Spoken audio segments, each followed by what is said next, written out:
Kalau kalian pengen jadi atlet, membanggakan orang tua, kota, provinsi, bahkan negara, berapa sih harga yang dibayarkan?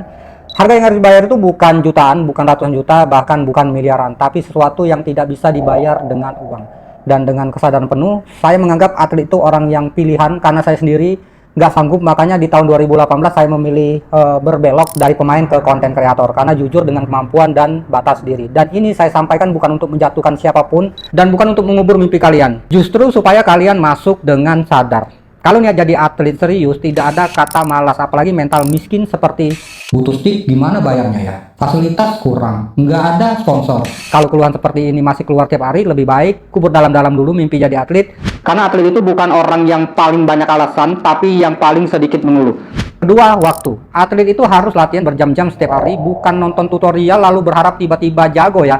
Kalau itu yang ada di kepala, itu bukan mimpi tapi halusinasi. Tidak ada nongkrong bebas, waktu santai berkurang, hidup jadi repetitif, dan ini bukan fase sebentar, ini bertahun-tahun. Banyak orang kuat semangatnya itu cuma 3 bulan ya. Sedikit yang kuat itu 3-5 tahun. Kalau kalian mulai membayangkan rutinitas itu sekarang, kalian akan paham kenapa atlet itu sangat langka. Kemudian, kalian harus meninggalkan pekerjaan normal. Di level serius, atlet tidak bisa kerja full time biasa, sulit fokus di dua dunia. Kalau energi terbagi, performa menurun. Makanya banyak atlet itu akhirnya resign, hidup dari sponsor, gaji, bonus, atau coaching. Ini bukan pilihan karir biasa, ini adalah keputusan hidup. Dan tidak semua orang punya privilege untuk itu. Kemudian mental survival. Di dunia atlet itu bukan dunia glamor ya. Juara tidak selalu berarti aman, kalah berarti nol. Atlet harus pintar bertahan, bukan cuma pintar main. Dan kalau yang dicari itu cuma sorotan, dunia akan cepat menghabiskan kalian. Yang kelima, kesepian dan salah paham. Banyak atlet itu dianggap nggak kerja, diremehkan, bahkan dipertanyakan oleh keluarga sendiri.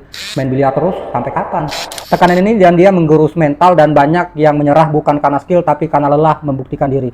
Kalau kalian pernah merasa itu menyakitkan hanya dengan membayangkannya, dan itu termasuk wajar ya. Apakah salah punya tujuan jadi atlet? Sangat boleh ya, asalkan siap gagal tapi tetap lanjut. Itulah sebabnya kenapa murid-murid saya yang sudah punya medali pun, saya tidak pernah menjadikan atlet sebagai tujuan utama.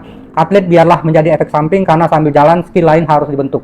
Kalau saran jujur dari saya, jadi atlet boleh aja, tapi nikmati dulu permainannya. Gunakan biliar untuk mengasah otak, melatih fokus, membentuk karakter. Mulai dari yang kecil dulu ya, konten tipis-tipis, belajar hal baru, nambah relasi. Karena yang langsung loncat ke mimpi besar sering kali nggak konsisten.